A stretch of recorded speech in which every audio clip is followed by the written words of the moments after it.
Alright, let's talk If Looks Could Kill. This is probably my definitive version. Everything I feel about it after listening to it. I had an opinion before I listened to it because I saw the 30-track album. I'm not about to disrespect bro, because I got respect for Destroy Lonely, considering we come from the same city, and I ain't about to just trash bro music like that. I'm not the biggest fan. I will say that. I'm not the biggest fan. I enjoy his music. I think he makes great music. So don't take what I say to heart. It's just my opinion. I don't want to see this man fail as an artist. I don't think he will fail as an artist, but I do have opinions about this album, and strong opinions. Now let's talk about the sound production for this album. Some people find the beats repetitive, thinking they all sound the same. I've heard some people say the beats are supposed to be like that because it's the direction of the whole album. The sound basically has a whole aesthetic based around it. At least the first 4 tracks were more so telling a story, and then as I later on got to the rest of the album, it just sounded kind of like a lot of filler, bruh. It didn't really have substance to it. I'm seeing like so many mixed reviews on this album too, because some people will sit there and say, oh yeah, the storytelling on this album was amazing. I'm really not hearing the storytelling. I'm kind of hearing like just regular stuff that we hear from rappers all the time. I think bro needs to go through life a little bit more, and he needs to have some more experiences. That's what I think. I think he needs more experience with life. But it does lead me to a theory about his album that I'll get to later. Nah, I like the If Looks Could Kill song better on the album rather than hearing it as a standalone. And How You Feel to me was a perfect bridge into If Looks Could Kill. It gave the song context while making it digestible for me to listen to rather than hearing it by itself. I understand why the song was chosen, because he's telling us this is what the album will be centered around and what it's going to be about, so it makes sense. He's basically just was kind of giving us like a taste of what this album will be. And I think the aesthetic does stay like that for the most part of his album. There's only like maybe a few tracks to where they bridge out to his old sound, you know. But it was understandable. I understood it a little bit more once I heard it on the album. I was like, oh, okay, that bridge makes sense to this. And you know, the first 4 runs of the first 4 tracks, amazing. I love that. That to me, that told more of a story rather than like the latter half of the album. Now, someone commented this, and I'm not gonna lie, I just rewrote it. An album I can play in the background and enjoy playing the game too. I agree with this, because I was playing Smash Bros at work while listening to this album. I'm listening to it and I'm concentrating on the game, and I definitely think it is music that you can listen to while you're while you're zoning out. But to me, it's not something that, you know, and I'm not looking for him to be like a Kendrick Lamar, but it's not something that even like a Cardi will I grasp onto to some things that Cardi is saying while I'm listening to. It's sad because somebody also said like, yo, it's not a shuffle playlist. But I feel like the more I listened to it, it sounded more like a playlist. Maybe not a shuffle playlist, but like a playlist of like mixes. Like that's kind of what it sounds like, a mixed playlist that a fan made up, especially like the last 9 songs on the album. It just sounds like a mixed playlist, and it's not bad.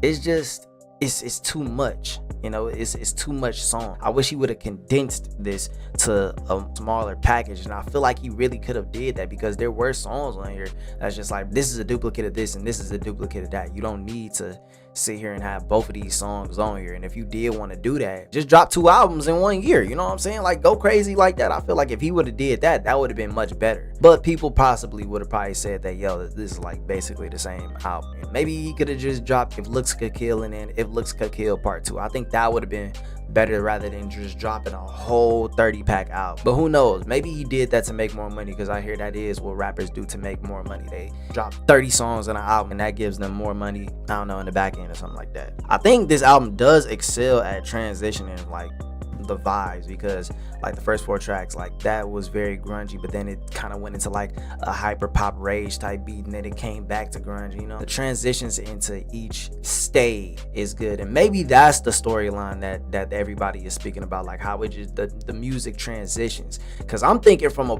point of storyline where a story is being told, you know. So maybe it's going over my head a little bit. Maybe that's what people are meaning by, yo, I like the storyline. I think the album is solid. It's not groundbreaking, and to me, he's just starting, so I'm counting this as like an album where he's still finding himself. I think the first step is to try different sounds, and this album did that with the first 4 tracks. I like Lonely's laid back flow, which I heard people complaining about that. You know, I heard a lot of complaints, you know, but I just don't understand what people expect, because to me, he's not Yeat. You hear like the actual song No Stylist. He has a very, I guess, outgoing voice on there, but to me, this album is supposed to be laid back and chill. So it's like, what did you really expect from this, and I didn't expect him to be more so like a Yeat. Like when I think of Yeat, I always think of like excitement. When I think of lonely, I kind of think of somebody who chill. Even when I think about Bane, I'm thinking about chilling, like when I'm listening to that song. You know, stylish, I'm not gonna lie, that is a more turned up type beat, more up paced type beat, but I don't know, to me he just got like a chill vibe out. I'm high as fuck listening to his music, and I don't even smoke, you know. That's just what I get from him. You know, Yeat, I don't know, I think of ADHD.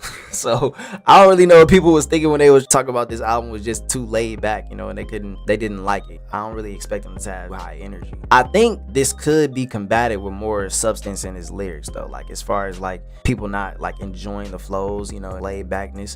I think, you know, if he had more substance to his lyrics and was, like I said earlier, was just telling to me like a story rather than shawty sucking my, you know what I'm saying, sucking my dick, oh I bought some vitamins, or I Dover, you know, just like talking about fashion in general. I feel like a lot of the tracks was kind of like oversaturated with that type of rap. Just like over time it's tended to become drowned out. Wasn't like terrible drowning out music, it was just more so like, all right, this is like, I've heard this, you know what I'm saying, like I heard this track before, would prefer to listen to this. Like how somebody said, like if I'm playing a game, like I'm playing Apex, I would prefer to listen to this album, just have it on in the background. And one thing about this album, I think he has substance with the sound, but again, the verses are lacking, which is why in my last video I compared this to DC the Don's Funeral. Funeral has both, and I watched St. Cloud and I heard him disagree. He thinks If Looks Could Kill is better, but I personally think Funeral is the better album. To me, what Lonely needs to work on next is finding topics that will feed his work and relate to the listeners. He needs to just kind of go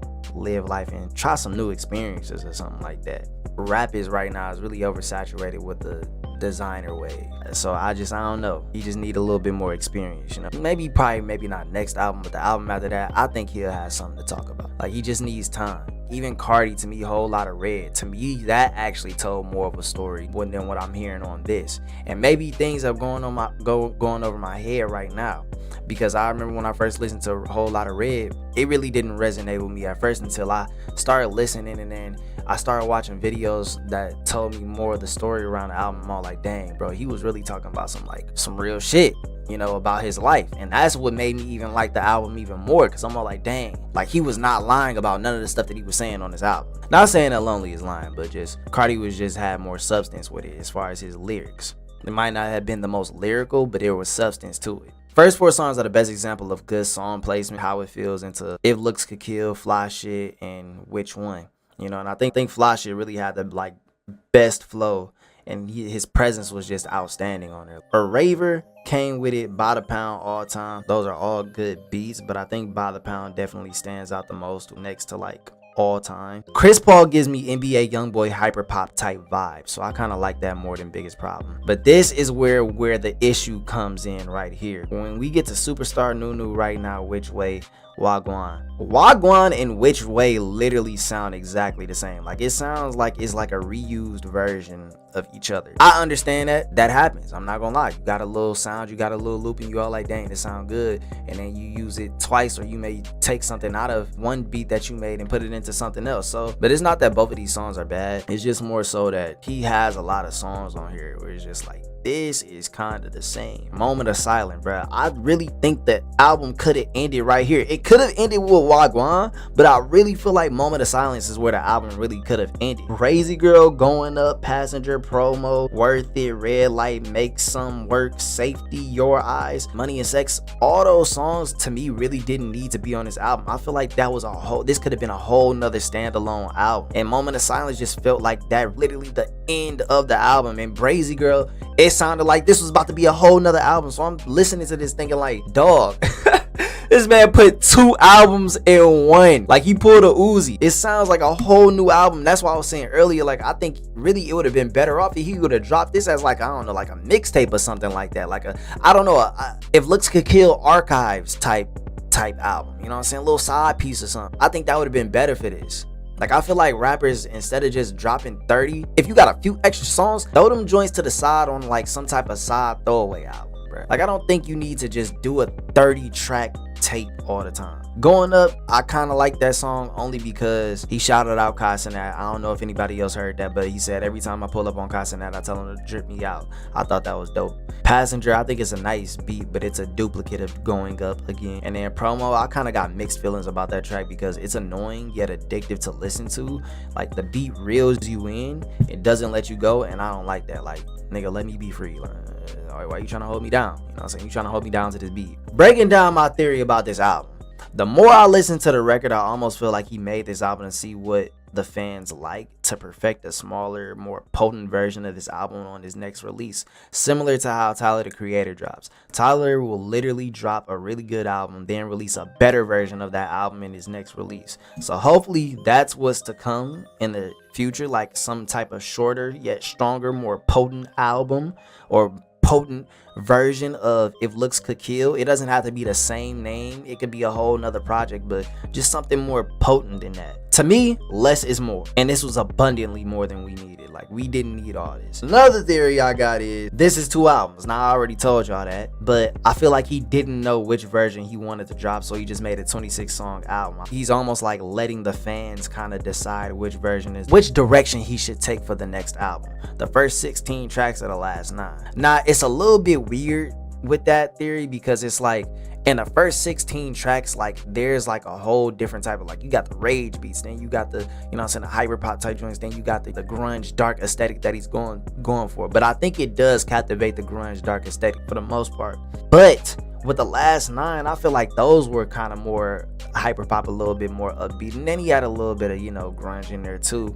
This album is more so like a test. That's just my opinion. More so like a test, him trying to figure out, all right, what do y'all like? What are y'all gravitating towards? Why does he have duplicates? You know, like does nobody think that's weird? Like, there's nobody questioning it? Am I the only person that's literally questioning why did this man make duplicates of like songs? Why are there duplicate songs on this album? So I don't know, I'm questioning it. Another thing that's kind of like weird and like debunks that theory is the first 16 tracks sound like a standalone album, and the last 9 tracks sound like a standalone album. Most people don't drop 9-track albums, so that's like, I don't know, I guess that's a little bit me kind of like saying, hey, look, I might be reaching a little bit with this theory, but that's just, again, it's just a theory, so I don't really know. I read another comment where someone explained this should be looked at as an album and not a shuffle playlist, and like I said earlier, this seems more like a playlist mix or a mixture of like unreleased songs, like the last 9 songs to be exact. Like, once you get to Brazy Girl all the way to Money and Sex, they're not bad songs, but they could have been left off. Them being on the album doesn't make or break the album. It doesn't make or break the record at all. Nah, I'm not trying to start no beef. I'm saying it right now. Saint Clout. I do agree that Lonely has leveled up from his sound, but I'm not going to ignore well, he didn't ditch it. Let me not say he ditched it. He didn't really use it as much this time. He had a few tracks on here that's, like I said, a little bit of hyper pop here and there, but he definitely went more grunge. Even so, I disagree with what Saint Cloud said about Lonely having a better album than DC the Don. I don't listen to DC the Don that much, and I'm not the biggest fan of neither of these artists. But what I will say is I have listened to them both, you know what I'm saying, a few tracks here and there. And I think DC the Don, since I have more experience with DC the Don, I will say, I think that DC the Don really kind of mastered his sound with Funeral. To me, this wasn't his time to pivot like Lonely did. You know, I think Lonely felt this was his time to pivot, which he knows best. Lonely knows what he wants to do, and I think Lonely should do what he wants to do with his albums. I think both of these artists are at different points of their careers. DC has been grinding for years, so I think his story is more of perfecting the sound that he's been working on for the longest, you know, and finding his lane. While Lonely just got popping about maybe 2-3 years ago, and his experiment is to find out how to perfect a project like If Looks Could Kill. To me, Lonely wasn't saying much on this album, and I said that earlier, while DC was like letting us in and letting us feel his emotions. Lonely had much more of a laid back flow on this album. Like, DC was giving us emotions. He was giving us, you know, a lot of feelings to that album. So I really kind of disagree with that man, Saint Cloud. He makes amazing videos though still. I ain't about to knock my black brother, you know what I'm saying? And I don't think neither of them are trash either. They both doing good in my opinion. But if I had to list one of the biggest problems with this album, or with Lonely's album, it has to be like it only had one quotable line, and that's every time I pull up on Carson, I tell him to drip me out.